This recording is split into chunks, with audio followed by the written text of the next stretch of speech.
We got a whole bunch of stuff we got to cover here today, so let's not waste any time and get right to it. We're going to start with this. Now, of course, the industry is still not fully recovered from the 1-2 combination punch that it took from the pandemic, then followed not too long after that by the double strike that shut the industry down. The strikes were very contentious, not just between the unions and the studios and the fans, but also between some union members themselves. And the fallout from those strikes is still continuing as iconic filmmaker Park Chan-wook and writer and actor Don McKellar, good Canadian man, have both been ostracized. They've been excommunicado by the WGA. The Writers Guild of America has thrown them out of the union for working on Robert Downey Jr.'s project, The Sympathizer, while the strike was going on. The folks over at Deadline wrote the following. They said, the Robert Downey Jr. produced and starring The Sympathizer came and went last year with a lot less fanfare than many expected due to the no one talks about it anymore. No. And it wasn't bad. No. It was pretty good. Anyway, with a lot less fanfare than many expected due to the talent involved and the fact that the miniseries was based on Viet Thanh Nguyen's Pulitzer Prize winning novel of the same name. However, some unexpected fallout from the Emmy-nominated Park Chan-wook and Don McKellar created and written high-profile project emerged today from the Writers Guild of America West, and it really isn't pretty. The acclaimed Old Boy director, by the way, also one of the filmmakers behind Snowpiercer, that a lot of people love, and multiple Genie Award winner have both been expelled from the WGA. Goes on to say this: the ejection is a result of Park and McKellar crossing a pretty big line. In contradiction to all the rules of Hollywood labor best practices, the duo worked and wrote on the HBO miniseries during the 2023 strike that saw Scribes and Guild and SAG-AFTRA bring Hollywood to a halt for almost 6 months. The consequences that Park and McKellar now have suffered, as was revealed by the WGA West in a missive to members today, is the harshest the Guild can bring down on members, and in this case, some very high-profile members. All right, couple of interesting things about this. Number one is that it took them this long to adjudicate this. I mean, this is slower than the U.S. legal system. I mean, it seemed pretty cut and dry. Did they work on and write during the strike? Yeah.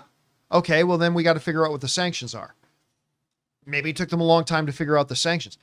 The other interesting thing is that these aren't just two newbie scribes trying to break into Hollywood, writing their latest masterpiece in Starbucks.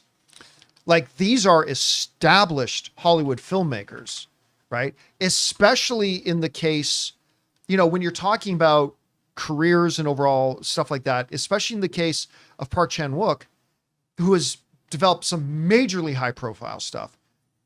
But the WGA is not messing around. We all as a union agreed, this is what we're going to do.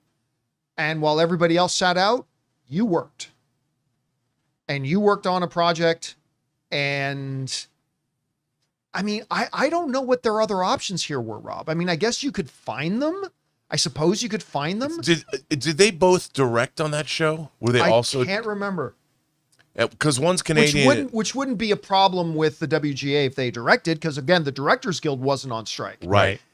But they wrote.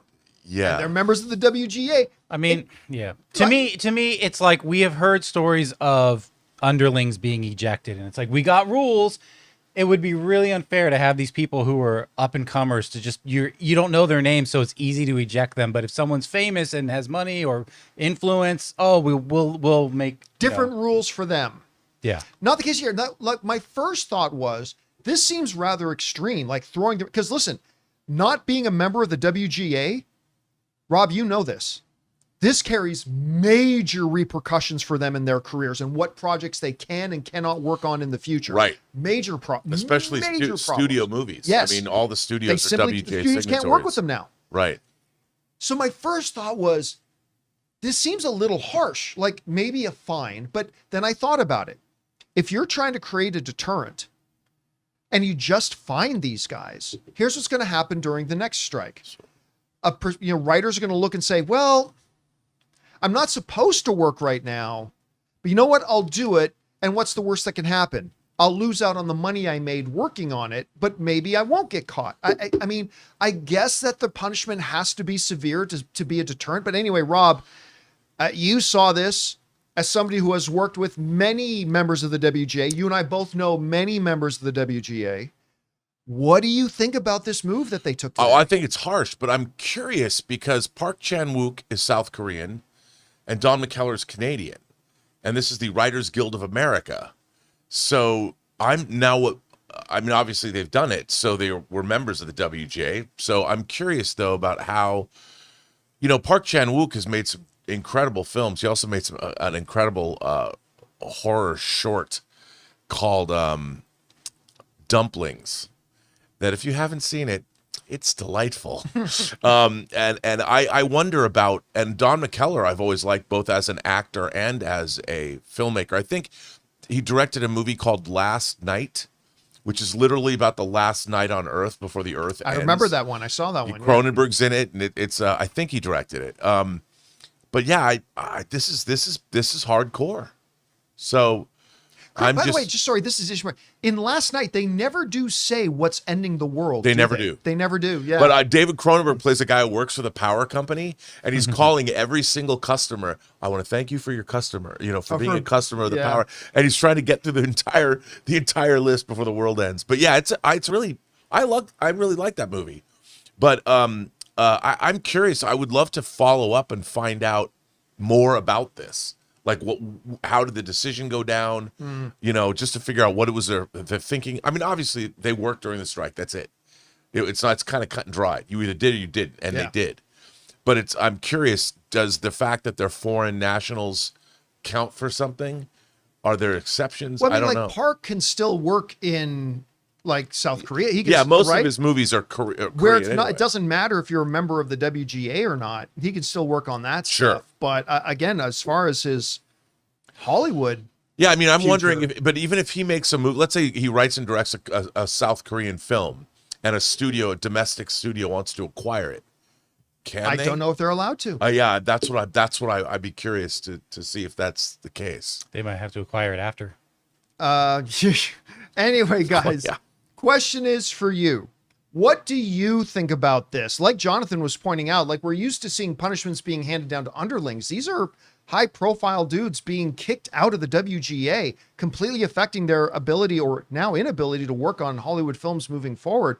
Whatever you make of this, jump down to the comments section below and let us know your thoughts. Hey guys, thanks so much for watching this video. Make sure you like the video, leave a comment, and subscribe to our channel. And don't forget, we have a daily podcast called the John Campea Show podcast, available on Apple Podcasts, Spotify, or your favorite podcasting app of choice. Go and subscribe to it today so it'll be there when you need it.